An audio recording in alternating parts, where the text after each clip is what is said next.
Knon 89.3 FM in Dallas and Fort Worth, the voice of the people. Business owners, tell KNON's listeners about your business. You can put your business or event on KNON. KNON currently has space available to run announcements for you. Tell KNON's listeners about your goods, services, nightclub, concert, or event. Help keep the voice of the people on the air while putting your information on the air. KNON's been named the #1 radio station in Dallas by both the Dallas Observer and D Magazine. Put your business with Dallas's #1 station. Call now for more information at 214-828-9500, extension 227, or extension 233. For more information, go to knon.org and click on the Run Spots on KNON page. It's a great way for your business to support community radio while letting more people know about you.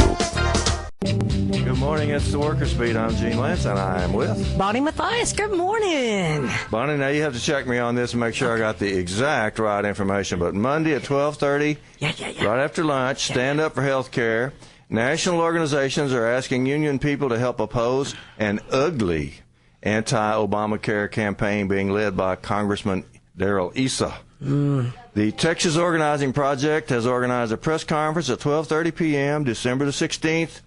That's Monday. Yep. 2013, near the Charles W. Eisman Center, 2351 Performance Drive, Richardson, Texas, 75082. And I understand there's a DART station there. I believe there is, yes. Is it the Eisman Center DART station? It very well could be. I remember that it's on the red line. Yeah. Because Zen Biasco lives up there, and he said people would be better off taking the DART and that they should take the red line. So it's at 12:30. Here's what's happening. Various people have found various ways to try to stand up for the insurance companies. Let's hear it for the insurance companies. Yay. Oh. Stand up for the insurance companies as opposed to the National Health Care Program. You know, nobody likes it because it's not perfect. Everything is not perfect. No. But national health care is a whole lot better than just depending on the insurance companies. So those that are standing up for the insurance companies have got all kinds of different ways of doing it. Well, this Eisman guy, or ISA guy, he came up with a way of trying to impugn impugn people that are trying to help with get us over this hump, you know, get the health care implemented. They're called navigators. Yes. And it's true, some of them screwed up. I don't know how many of them, one or two. Somebody did anyway. Well, so ISA has seized on this as one of the ways to try to stand up for the insurance companies. And he'll be holding his so-called congressional hearings at 1:30 on Monday. So the press conference is at 12:30, and then I think they want you to stay for the hearings if you can, too. yes. And stand up and say something. Say something bad about insurance companies. Don't just get up and say, I'm for the insurance company. That's a problem, Gene, because you're not invited to testify. Oh, they're not going to let people testify. No, the testimony is by invitation only. So it's only people that are standing up for the insurance companies that will get to testify. Yeah. Okay. But you can come to the press conference where we will testify and you can in favor of health care. That's right. And you can go into and listen to the hearings if you are so inclined. I am told that I am one of the presenters at this press conference, and I hope I am. So it's at 12:30 at the Eisman Center. Eisman is spelled funny. E-I-S-E-M-A-N-N. Yeah, it's a German thing. It's at 2351 Performance Drive in Richardson. Yeah. Very nice place. Very easy to find. Yes, very easy to find. Very nice. I encourage people to come out and have your voices heard in the press conference, because your voices will not be heard once the hearings begin. Yeah, and undoubtedly, Congressman Isa's scheme will work. He's been doing this around the country. Well, he's not from Texas. I don't know where he's from. No, he's from California, which I find quite interesting, because they have basically health care already in the state of California. Yeah, pretty good health care. They have a great health care system.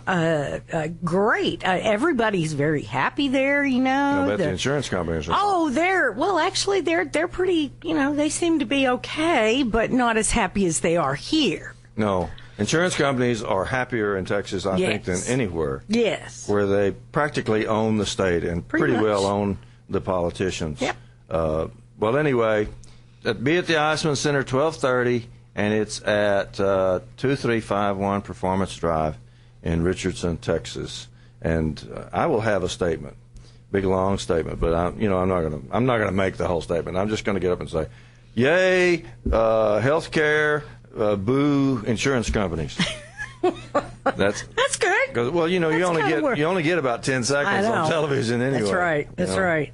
So you may as well make it clear. But the AFL-CIO I believe they're going to be there. CWA will be there. So. And Urban League is going to be there. Texas, and I heard that Congressman Vesey would. I know he supports this. I just don't know if he's actually supposed to be present or not. I don't think he's going to make the press conference, but I do believe he's going to be in the hearing. Okay, well, maybe he'll be able to say something other than what Congressman. So this is staged. This is supposed to be an open hearing, but it's really staged. It's a setup, folks. It's really sad. So if you have a point of view, you better get up there and do your best to get it out because this thing is rigged against you. And if you think that he should kind of be ashamed of himself, this Congressman Issa. He's coming to a state that has one of the highest uninsured populations in the whole country, and Dallas County has tons and tons. What is it? 600,000 people we have without health insurance. So he's coming here to tell us you don't want health insurance. Yeah, you don't need health insurance. Yeah, he's coming here from his state who has health insurance to the state who has the worst record in the country to tell us that we don't need it. Do we know how much his campaign benefits from insurance companies? Oh, I don't, but I'll bet it's a buttload. Yeah, that would be worth looking into. Yeah. And I don't even know how to say it. It's ISSA. I think it's ISA. ISA? ISA. Yeah. Well, it could be ISA. Could be. Or isn't. Isn't. I like isn't. Would be pretty good, too. Not everything is bad in Congress. They are introducing the Family and Medical Insurance Leave Act, which is called the Family Act, and the AFL-CIO is welcoming that. It will grant families access to the paid leave they so desperately need. We won the Family Medical Leave Act under Clinton. 1992, I believe. But you don't get paid. Right. You can go home and take care of your kids under this act if you can stand up to your boss and insist on your rights. Right. Which is a little hard. I even had a union when that was all passed, but I still had trouble because the foreman said, no, you can't do that. And we still have trouble. I had to just say, well, I'm doing it, so get over it. That's right. We still have trouble. Yeah. Crazy. But you didn't get it paid. Right. You didn't get any paid leave to go home and take care of your children. So this Family Act would help, especially for working mothers, but it's not just for working mothers. It will improve job security for all families who have to choose between caring for a family member and a paycheck at times of greatest stress. This bill will strengthen America's workers and economy by providing income stability for all families, said Richard Trumka, the head of the National AFL-CIO. Marjorie's online? Yeah. Good morning, Marjorie. Thanks for calling KNON. On line 3? No, it's 4.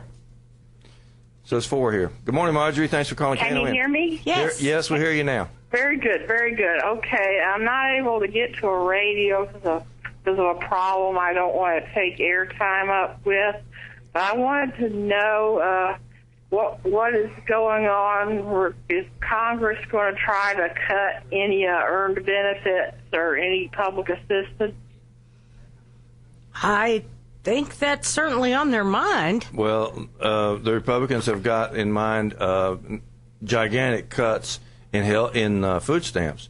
They already cut some, and they've got in mind gigantic cuts. But it's not in that bill.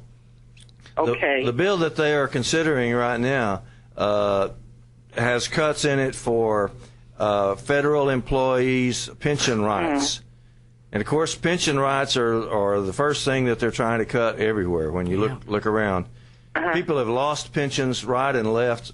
I remember some statistics in 2000, I think it was 2001, 3 in 5 Americans had a pension, and now it's 1 out of 5. Wow. Yeah. It's amazing. That sounds like something that ARA needs to take up. Yes, it does. Yeah. Well, we do. The Alliance for Retired Americans is very concerned about the loss of pensions. But it's still happening. I mean, federal employees, they don't pay into the Social Security system. No. Isn't that correct? They have their own system. Yeah. So their pension is pretty much that's all they have. Pretty much, yeah. Mm-hmm. That's and now they want to cut their pensions? They're not.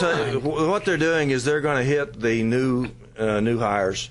They're going to say, well, look, you don't have to worry about it. It's all the young people that are going to have to worry about it. Yeah. So go ahead and cut their throats. Corporations are doing the same thing in labor agreements. It stinks. Yeah. Two-tier pension system. They kind of overlook that when we're talking about our grandchildren, that we are related to them. Yeah. We're not interested in cutting their throats. But that's the way they're putting it. Cut the throats of the younger. We don't care about them. Cut the throats of the younger people. They can take it. Marjorie, you got any more? Well, that's it for now because I'm not able to hear what y'all are talking about. But I hope to be able to hear you guys. Well, actually, Saturday there will be the Walmart kind of follow up to our Vault Springs action. There will be a follow-up at the Lancaster location at 10. And that's on the 21st, right? So, yeah, it's on the 21st. And then later in the day at 5, there'll be an anti-surveillance action sponsored by Dallas Restore the Fourth locally. It's part of a national day of action, but the local sponsor is Dallas Restore the Fourth, and it'll be at Dealey Plaza. Okay, and that's also on the 21st. Yeah, so the 21st will be kind of a busy day. And that's a Saturday? Yeah, that's next Saturday. Day. That's next Saturday. Well, we'll talk about that on radio next week. Yeah. The 10 o'clock one. Thanks, Marjorie. The 10 o'clock in the morning one next Saturday will be at the Lancaster site where we have been over and over and over again. That's the one where Colby Harris got fired from there. Yeah. That's where you got. The address is on Beckley. Yeah. But it's actually on Highway 35. There's a Whataburger, and I think that's where they're going to meet at 10 o'clock in the morning on next Saturday. You and I, if we go to that, we'll be late because we'll be here. Yeah, we'll be way late. And then Marjorie says at 5 o'clock at Dealey Plaza next Saturday, they're going to once again stand against surveillance. This is a group called Restore the Fourth, and they're not talking about the 4th of July. No. They're talking about the Fourth Amendment to the United States, which says you can't be spied on by your own government. Yeah, the government's not supposed to be spying on its own citizens, but everybody knows that they are doing it right and left. And have been for many, many years. Yeah. Yes. Did you read that they are getting 5 billion files a day off the phone line? How can you keep up with all that? Computers, I guess. I mean, 5 billion files a day. I don't understand. It just doesn't compute to me that what do you need all that for? Are there 5 billion people a day talking about bad things on the phone?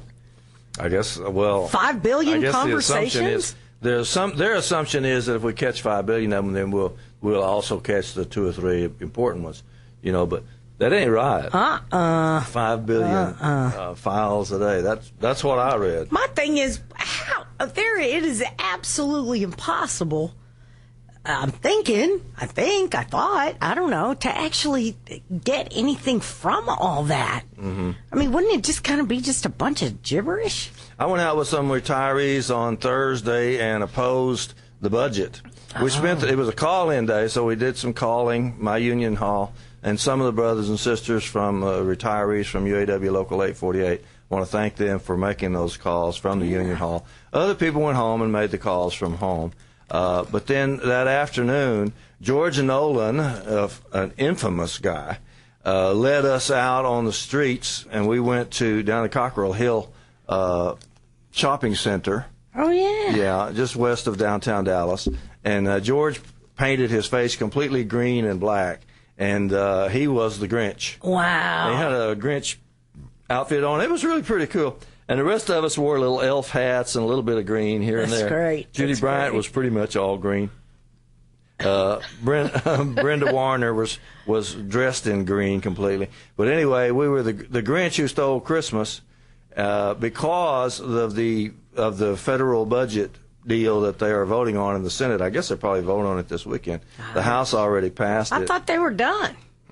I don't know.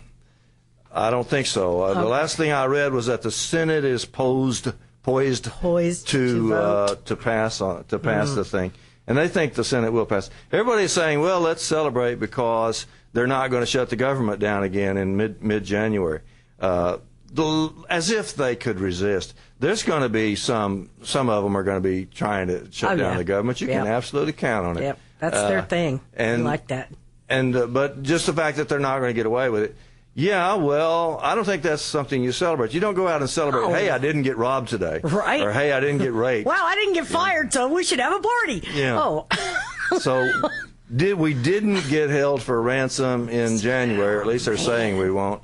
And that's something to celebrate. But actually, the deal that they made in the government is not that great. No. I read the one union was supporting it. They said that while we support this, it has some problems. And that union really doesn't have anybody around here. So good. So that's cool. I won't call them out. But so we don't care. But the head of the AFL-CIO, Rich Trumka, my hero. My hero. He really is. He says good things. Yes, he does. Here's what Rich Trumka said about it. He said, this budget agreement does nothing for the millions of people who remain without work and asks nothing from the people who caused our economic crisis and continue to benefit from economic inequality. The agreement unfairly demands more sacrifice from federal employees who had already contributed $114 billion to deficit reduction in the previous 3 years. By asking new federal employees to pay more out of pocket for their pensions, the agreement undermines retirement security. The agreement further undermines retirement security by increasing the fees paid by private firms to the Pension Benefits Guaranty Corporation, PBGC, which will likely be used to justify new rounds of pension dumping by healthy companies. Meanwhile, at the insistence of Representative Ryan, the agreement does not demand any sacrifice from the wealthy or from Wall Street. I'll be damned.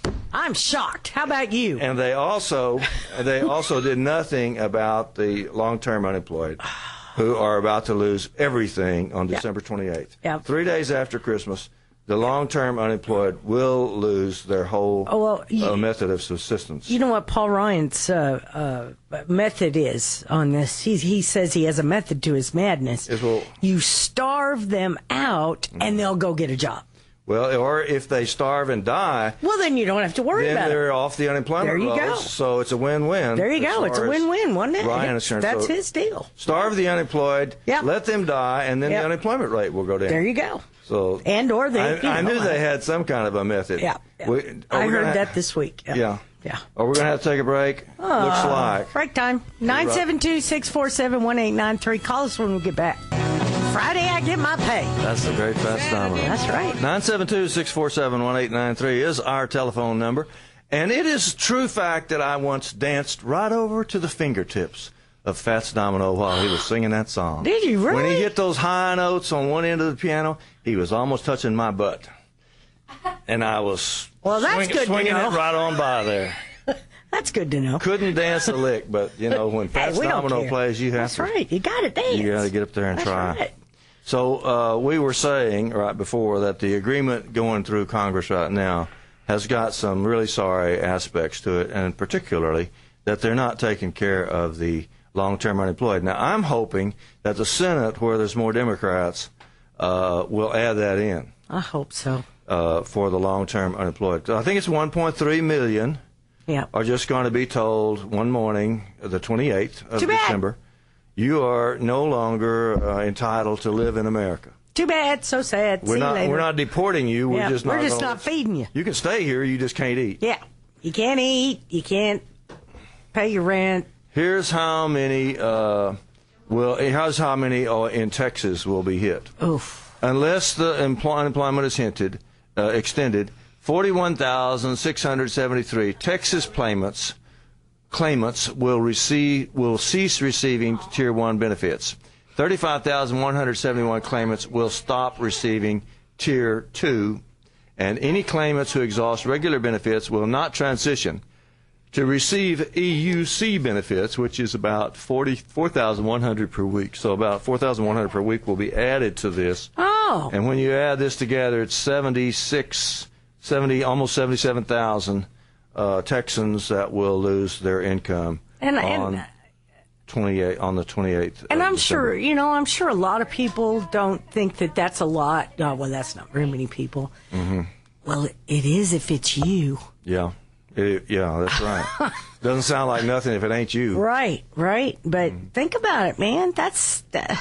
And when you take that money away from those people, you're further worsening the economy. Yeah. Because regardless of how little they spend, they do spend what they have.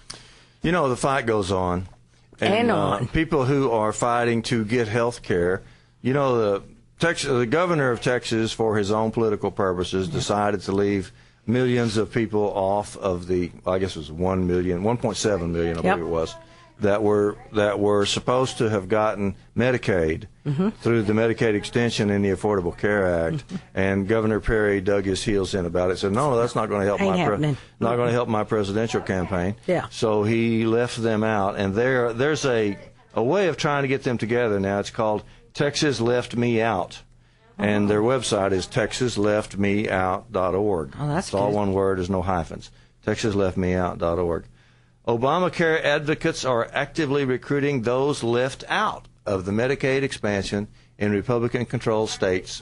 They're supposed to lobby state officials to change their minds and participate in that key provision of the health care reform law. I'm proud to say that the Texas Alliance for Retired Americans has been accumulating signatures on this all along. We didn't just do it one day to get a little publicity on it. We're still accumulating signatures for that. And you can find out about that at the Texas Alliance Retired Americans website, which is texasretiredamericans.org. And we're always working on behalf of the poor and disenfranchised, and particularly the seniors. The seniors are not the most kicked around people in the world. They're the second most kicked around. Children, I think, would come in first. The children that are the most abused, the most hurt, and the least able to defend themselves. And, of course, that's the ones that the greedy politicians are hitting the hardest. Second worst, though, is the seniors. And we are organizing. Us older people are organizing. I used to try to organize the children. At one time, I was a school teacher, and I actually tried to get the Children's Crusade organized and stuff like that. And I had an 8-year-old named Andy Milburn that was like the head of this thing. Are you serious? No, I'm serious. And back in those days, anybody that wanted to could beat children. It was popular, and in the schools particularly, there were people standing in the hallways getting beaten all the time in the schools. And I was at one time the virtually the only advocate in the state of Texas for not beating children. Wow. This was in the early 1970s. But it didn't catch on. Obviously, It didn't catch on as far as the Children's Crusade to, organize themselves and try to do something.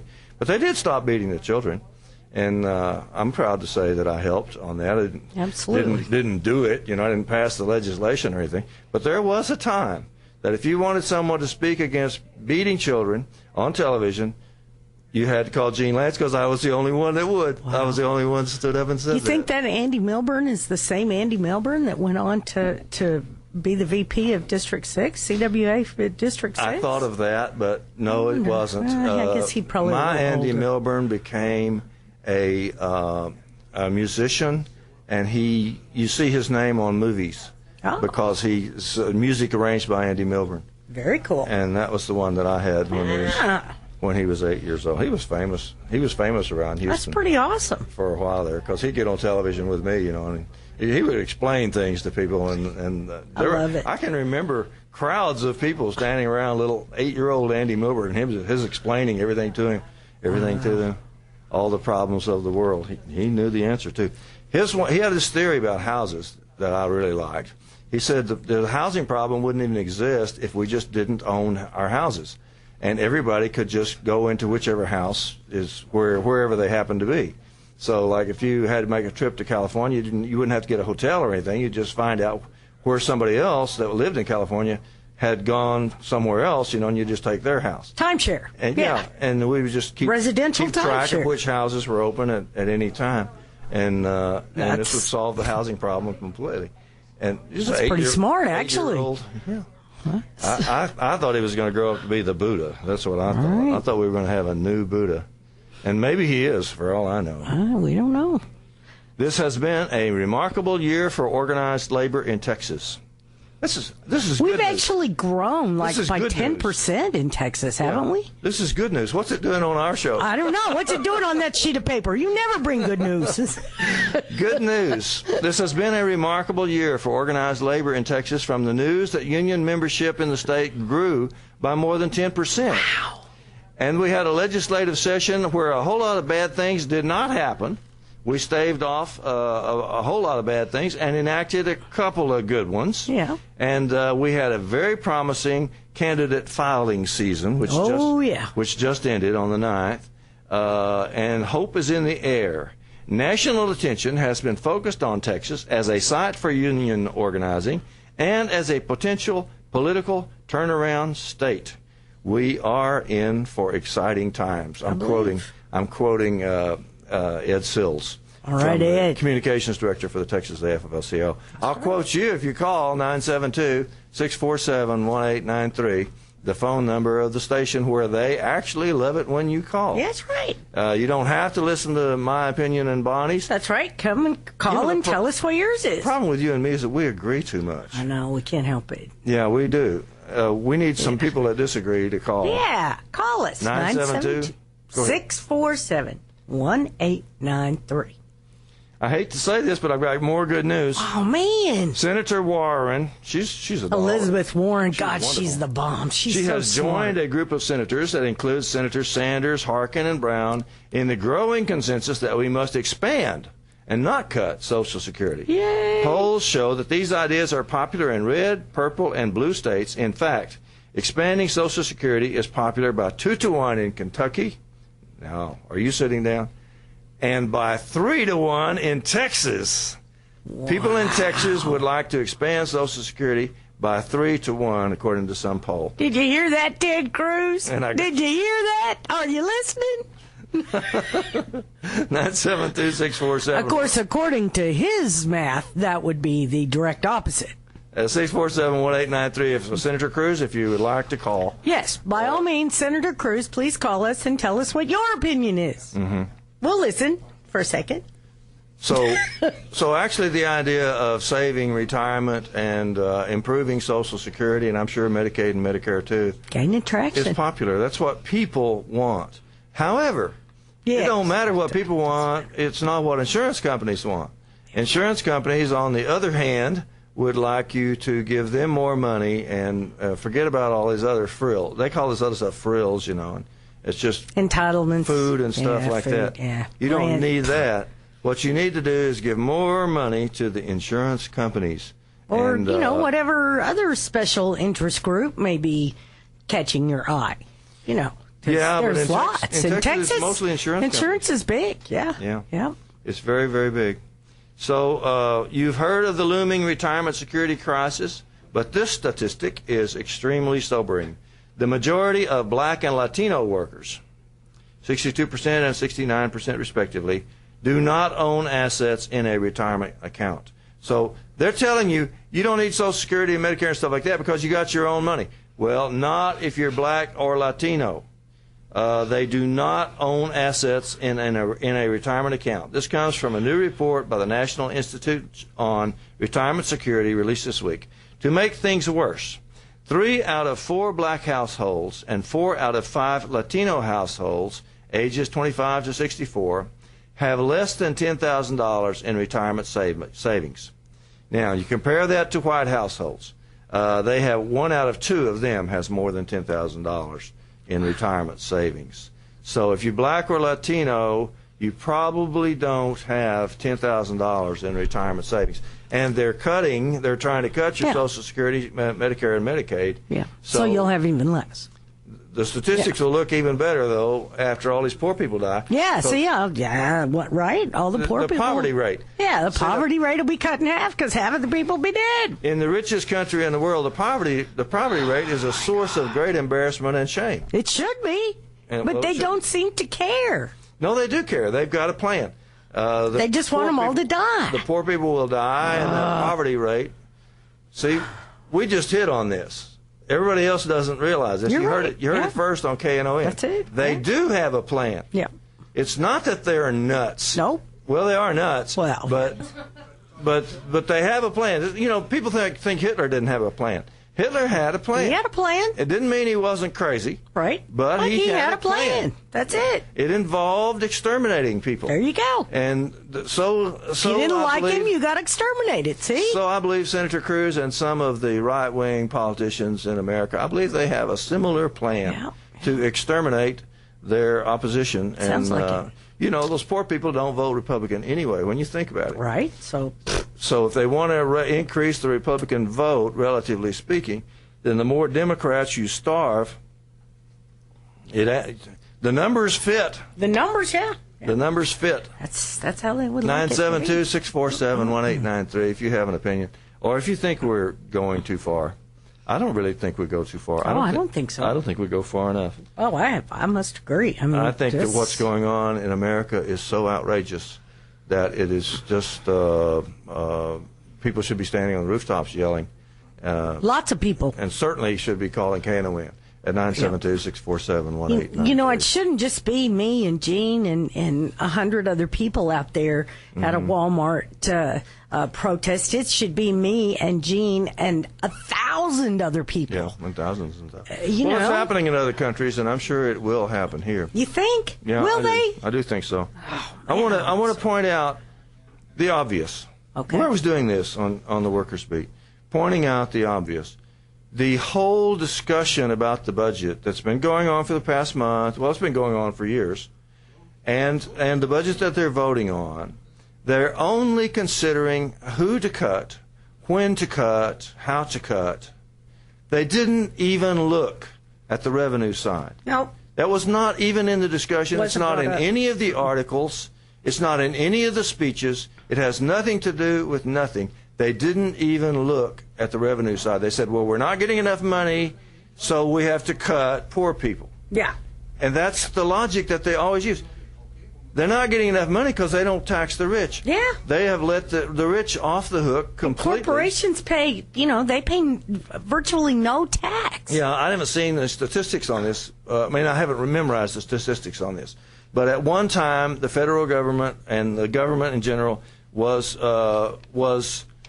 funded by wealthy people to a much, much larger extent than it is now. And today, it's a tiny proportion is funded by wealthy people. And they have piled up trillions of dollars in cash. Enough to pay off the national debt. It's like Scrooge McDuck, in that big giant vat that he had of money. They have no place to put it. Trillions and trillions of dollars that they have no place to put. And they're not investing it. They're not creating jobs with it. They're just piling it up. And as a result, the economy's in terrible trouble. People don't have a job. Right. And when they discuss budget and stuff, they don't even look at that. They don't even look at the gigantic increase in the wealth gap. Yeah. Although, to his credit, President Obama did mention it. Yes. He did mention it last week, which is a lot better than not mentioning it. Bob is on line 4. Let's put him on. Good morning, Bob. Thanks for calling KNON. This radio program, this radio station, I have listened to for a long time because you have the best music in the world, but you have just lost a listener. Sorry, Bob. You two people are sick. You don't like people that work. You like people that don't work. Oh, that's... Wait a minute. Why do those that work have to support those that are not even out looking for a job? We're not talking about Walmart. I'm at Walmart right now. I am retired. And you know why I'm retired? Because I'm 78 years old, and I've worked my tail off my life, and I have saved my money, and I'm also give money. I'm a very charitable person. Where do you think charities come from? Do they come from these people that are these blacks and Latinos that you keep mentioning that are not working, who don't want to work, who don't want to give to others, who don't want to help others? They don't want to help themselves. And you're blaming it on them because of color. It's not color. It's because of lack of work and lack of desire to work. People have to work for a living. And you don't want them to. You want them. You want to talk about the unions. How many How many jobs in this country have been driven out of this country because of unions? None. Who have raised, ma'am, you are so sad. I was in the, listen. Let him talk. I was in the furniture business, the furniture manufacturing business, Yes, for sir. 44 years. Mm-hmm.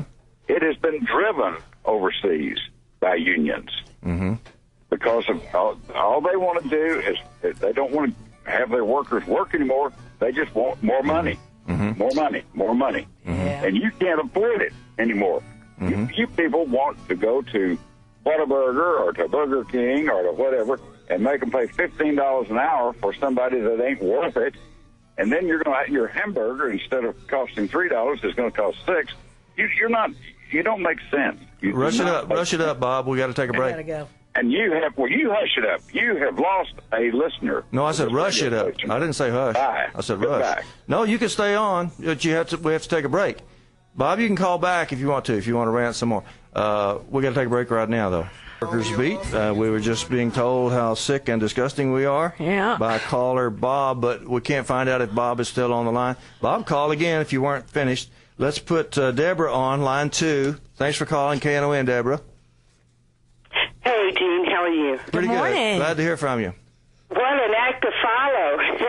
I'm going to keep mine short so you can address some of those things Bob said. I just wanted to say that I have a slightly different slant on the far right versus the American workers. Uh-huh. I don't think they're really trying to go for extinction because they need us. What they're trying to do is keep us poor, hungry, and ignorant so that they can take advantage of us. I think that's really the purpose, because if you look at it, that's every aspect of helping people get out of poverty is exactly what they're targeting. You're right. And so they're keeping us under the boot so, they can control us better. So, Deborah, are you trying to tell me that you don't agree with Bob? You didn't. I don't agree with Bob, and I'm going to leave That alone? some of the issues that he brought up to you and Bonnie. I know you can address them.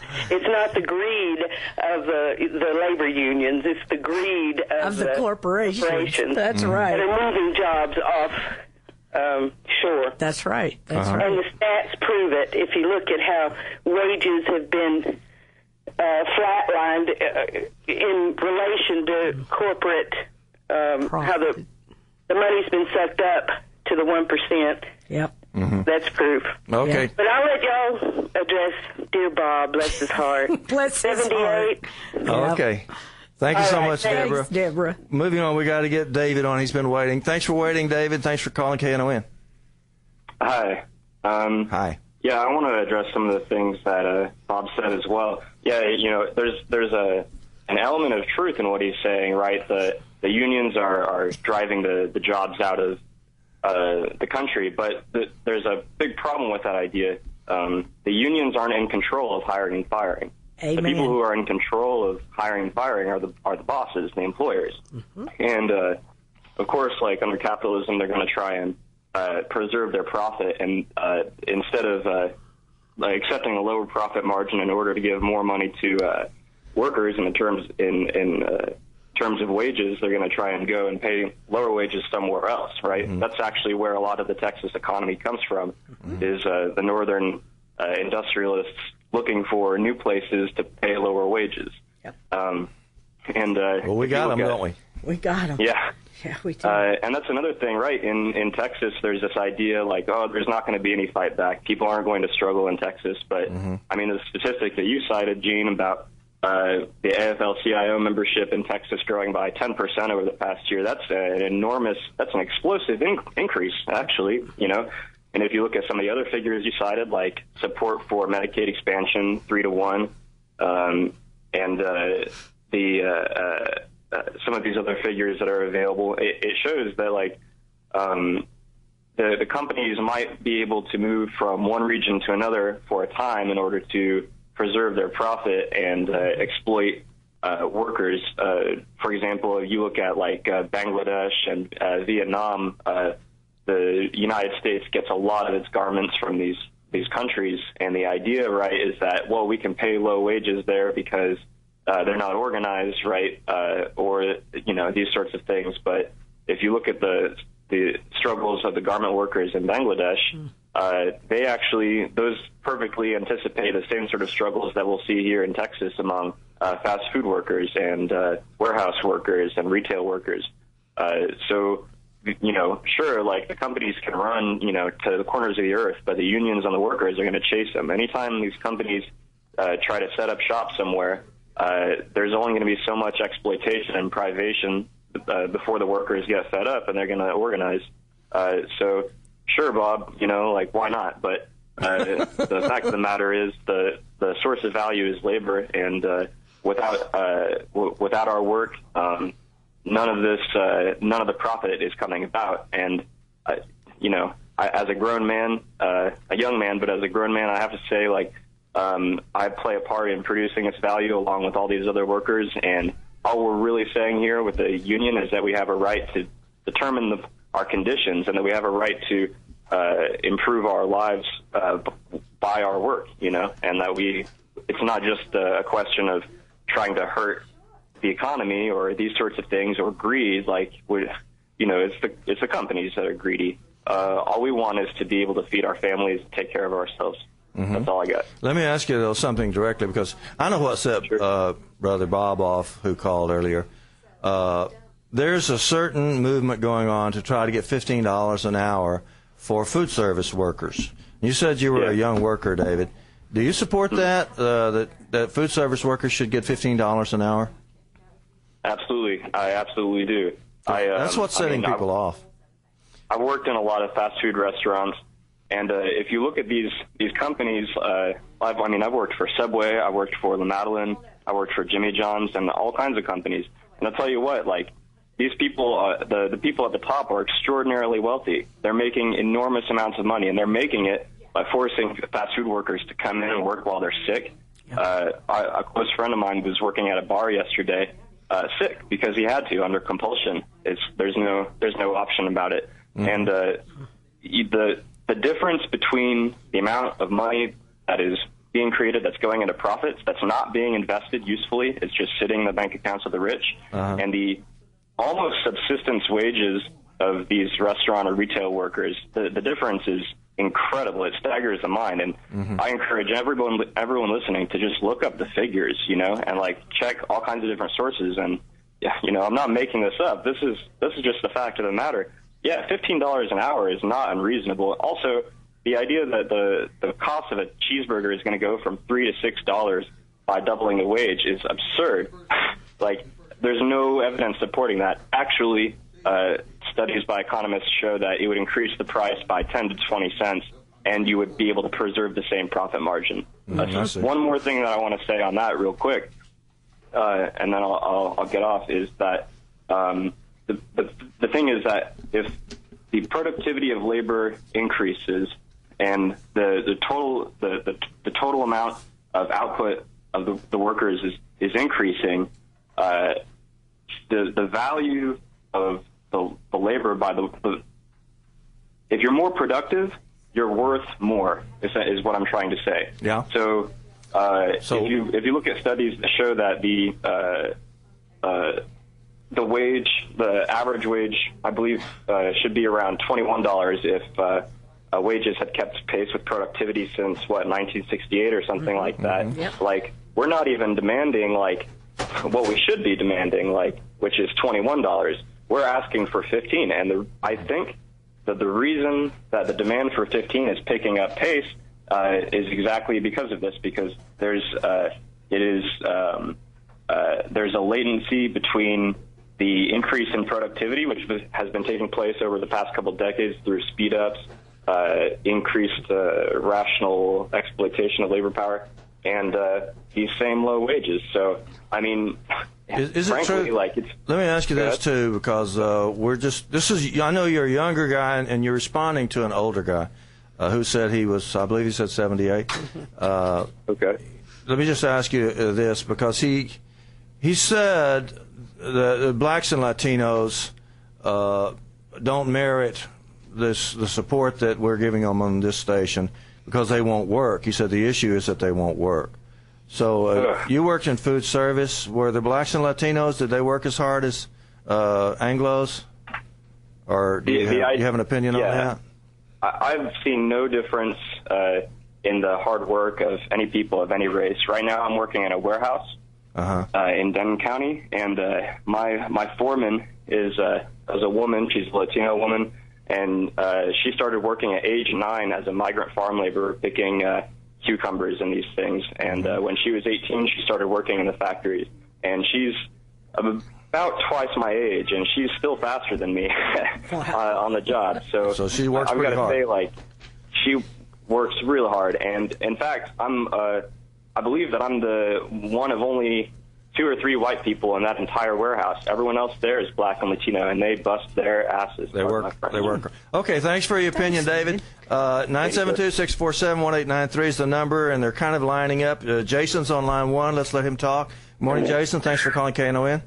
Yeah, I just want to respond to the guy that just was on talking about that. They're not asking what they should be asking for, which is $21 an hour. I mean, when I go to fast food restaurants in this industry, I mean, it goes back to the old Joe Pesci. I mean, they screw you through the drive-thru. You know, if you're going to keep screwing your customers through the drive-thru, and you're not able to even get a simple thing as a damn hamburger right, how do you expect us to, you know? You're not the guy that saw me throw my hamburger at the hamburger place the other day, are you? I mean, and it's the same people, same restaurants over and over. I mean, but you know what I mean, bro? It gets frustrating because you're like, man, what do I have to do? And why are these people complaining about not getting the right wages when I can't get mustard and mayo? I'm allergic to onions. What do they do? They put heavy onions. I mean, come on, man.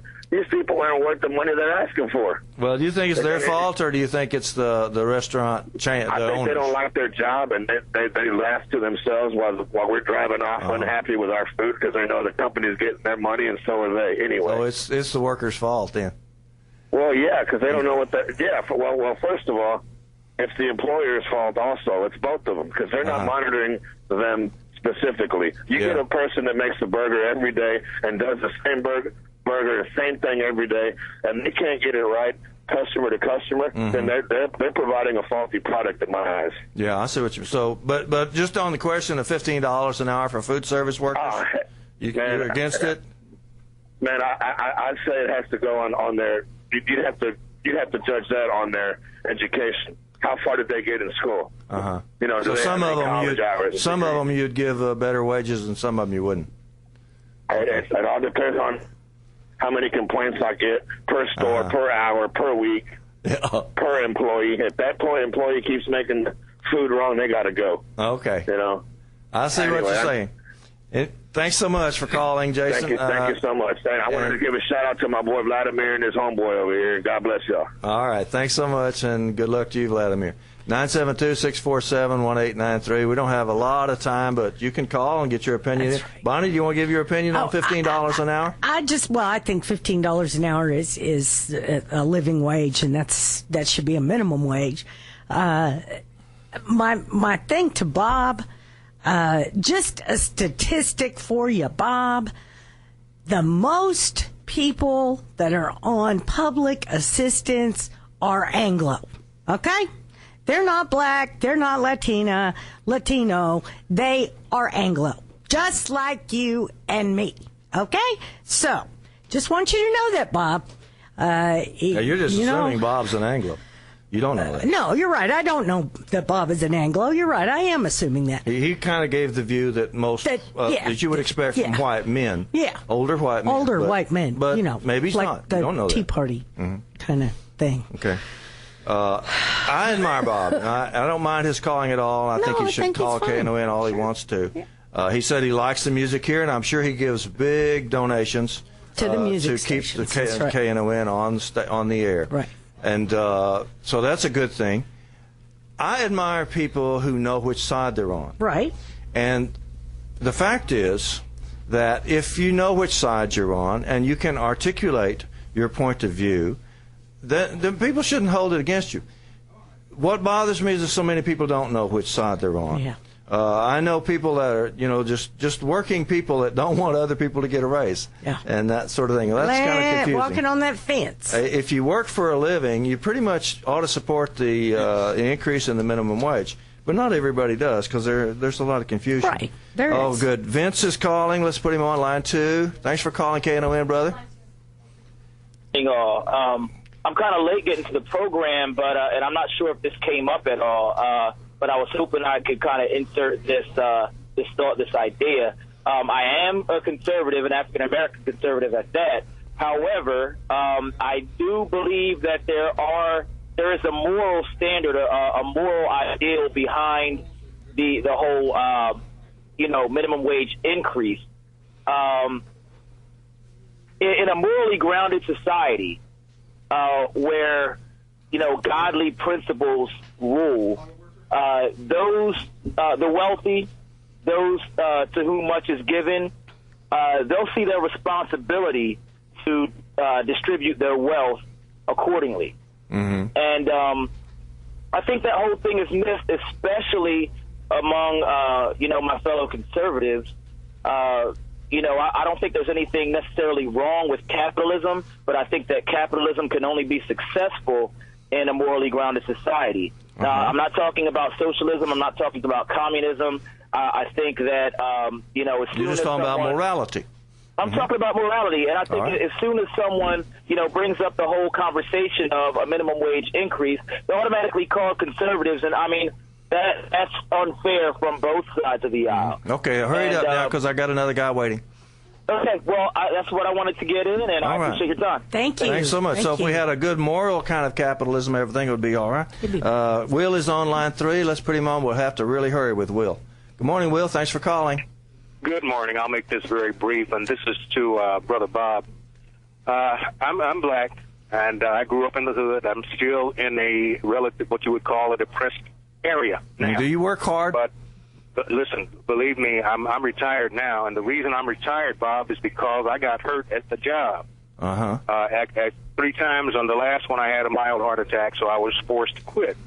Otherwise, I would have continued. Right now, I'm looking for a temporary job that I can do right now. And everyone that grew up in my neighborhood that I know of were taught to work hard no matter what wages, the best that you can, and hope for advancement. I started my first job before there were labor laws. I worked at a service station when I was 11 years old. The last job that I had, I worked for General Motors, and I retired in 2006. As I stated, I'm right now looking for a job, and everyone that I know that I grew up with are hard-working individuals. That is black, Latinos, and white. Yeah. So what he's talking about, I don't think he really believes that. I think it's something that he heard on the radio, and he's just repeating it. Okay. So pray for him. Will, we got to go. Will. Appreciate it. Thanks so much. So black people do work hard. They do work hard. And How Latinos about do that? Work hard. Yeah. Well, I'm glad to get that word. Me We're out too. of time, and we are hurrying out for Ranger Rita and the good music. We'll be right back next week. KNON 89.3 FM in Dallas and Fort Worth, the voice of the people. Business owners, tell KNON's listeners about your business. You can put your business or event on KNON. KNON currently has space available to run announcements for you. Tell KNON's listeners about your goods, services, nightclub, concert, or event. Help keep the voice of the people on the air while putting your information on the air. KNON's been named the #1 radio station in Dallas by both the Dallas Observer and D Magazine. Put your business with Dallas's #1 station. Call now for more information at 214-828-9500, extension 227, or extension 233. For more information, go to KNON.org and click on the Run Spots on KNON page. It's a great way for your business to support community radio while letting more people know about you.